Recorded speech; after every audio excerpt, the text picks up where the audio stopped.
کشیدہ ہونا تھا، نہ آسمان کو سرکشیدہ ہونا تھا، حضور خالق مدینہ خمیدہ ہونا تھا، حضور خالق مدینہ خمیدہ ہونا تھا، نہ آسمان کو سرکشیدہ ہونا تھا، نہ آسمان کو سرکشیدہ ہونا تھا، حضور خالق مدینہ خمیدہ ہونا تھا، حضور خالق مدینہ خمیدہ ہونا تھا، گر گل خزاں نارسیدہ ہونا تھا، گر گل خزاں نارسیدہ ہونا تھا، گر گل خزاں نارسیدہ ہونا تھا، کنار خالق مدینہ دمیدہ ہونا تھا، کنار خالق مدینہ دمیدہ ہونا تھا، حضور ان کے خلاف ادب تھی بیتابی، حضور کے خلاف ادب تھی بیتابی، حضور کے خلاف ادب تھی بیتابی، میری امید تجھے آرمیدہ ہونا تھا، میری امید تجھے آرمیدہ ہونا تھا۔ یہ بارگاہ ایسی ہے کہ بڑے بڑے یہاں آ کر اپنی سانسوں کو روک لیتے ہیں نا، یہ حضور کا دربار ہے، یہاں بلند آواز سے بات نہیں کر سکتے، بلند آواز سے سلام بھی نہیں پیش کر سکتے، متوسط آواز میں سلام پیش کر رہے ہیں، ہے نا۔ تو بارگاہ رسالت کے آداب وہ اس شعر میں بتا رہے ہیں کہ یہاں بےتابی تو ہے مگر کنٹرول رکھنا ہے اپنے آپ پر نا، ٹھیک ہے نا۔ کیا فرمایا اعلیٰ حضرت رحمۃ اللہ تعالیٰ نے، ادب تھی بےتابی، یہ جو بےتاب ہونا ہے نا، یہ بھی گویا اعلیٰ حضرت فرما رہے ہیں کہ یہ کہیں ایسا نہ ہو کہ جو ہے بے ادبی ہو جائے۔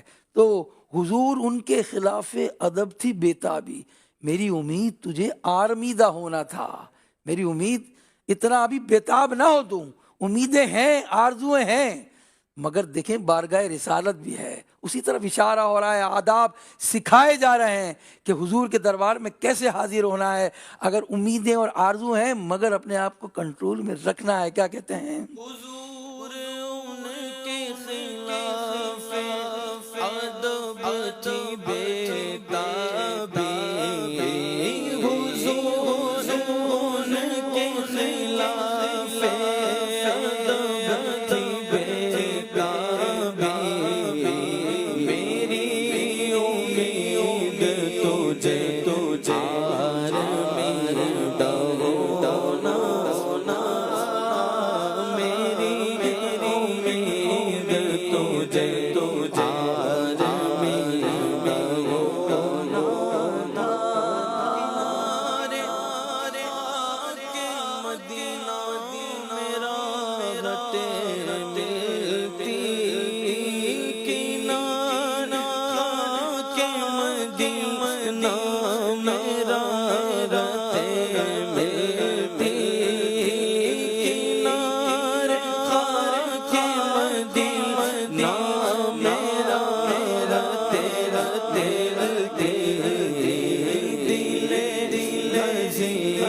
تجھے چکیدہ ہونا تھا دل زی تجھے چکیدہ ہونا تھا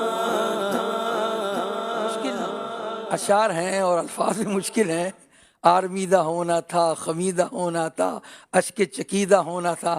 تو کچھ تھوڑی کوشش بھی کرنی پڑے گی. اعلیٰ حضرت فرماتے ہیں کنارے خاک مدینہ میں راحتیں ملتی. اپنے دل سے کہہ رہے ہیں کہ دل اگر تو ایک طبقہ ہوا، اے دل ہزیں اگر تو آنکھ سے ٹپک جاتا اور مدینے کی زمین میں ضم ہو جاتا تو تجھے راحت اور چین مل جاتا ہے نا. یہ فرما رہے ہیں اعلیٰ حضرت. تو اشک چکیدہ ٹپکا ہوا جو ہے وہ اشک کا ایک قطرہ.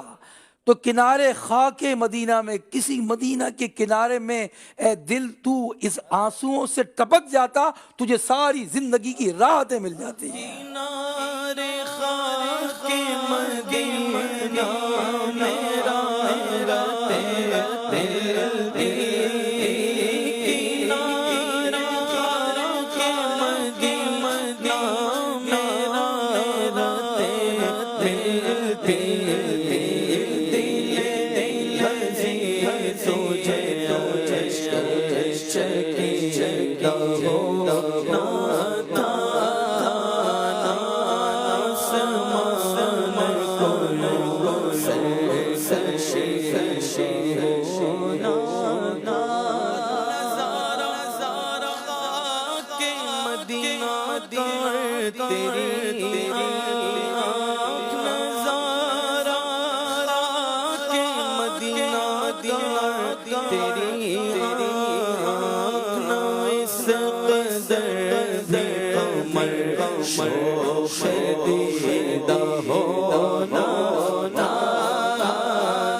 چودھویں رات کا چاند جب آپ غور سے دیکھیں تو بڑا آب و تاب سے چمک رہا ہوتا ہے. اعلیٰ حضرت گویا اس کو ڈانٹ رہے ہیں اتنا مت جو ہے شوقیاں دکھا، نہ اس قدر بھی قمر شوق دیدہ ہونا تھا. نظارہ خاک مدینہ کا اور تیری آنکھ ارے مدینے کا نظارہ کر رہا ہے اور اتنی شوقیاں دکھا رہا ہے. اتنی شوقی نہ دکھا، ارے تیرے میں جو روشنی ہے نا یہ آمنہ کے چاند سے ہی تو ہے. نظارہ خاک مدینہ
خمیدہ ہونا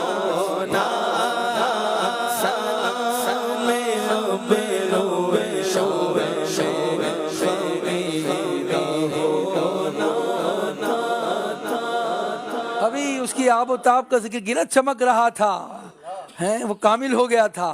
فرماتے ہیں پھر ہلال کیوں نہ بنتا، گھٹتا ہے نا چاند.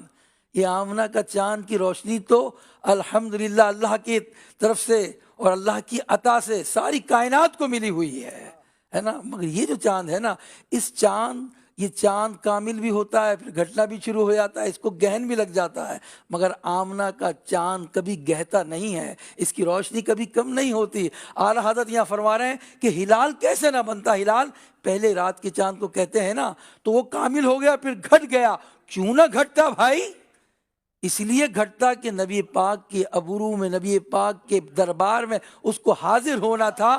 وہ حاضری دینے کے لیے گھٹ گھٹ کر اس نے اپنی بنا لی اور یوں حاضر ہوا. کیسے حاضر ہوا؟ لال کیسے نہ بنتا کہ مانگے کو، ہلال کیسے نہ بنتا کہ مانگے کو. سلام ابرو شاو خمید ہونا، سلام ابرو شاو خمید ہونا. میرے کریم گناہ، میرے کریم گناہ گئے مگر آخر میرے کریم گناہ گئے مگر آخر کوئی تو شہد شفاعت چشم ہونا. کوئی تو شہد شفاعت چشم ہونا.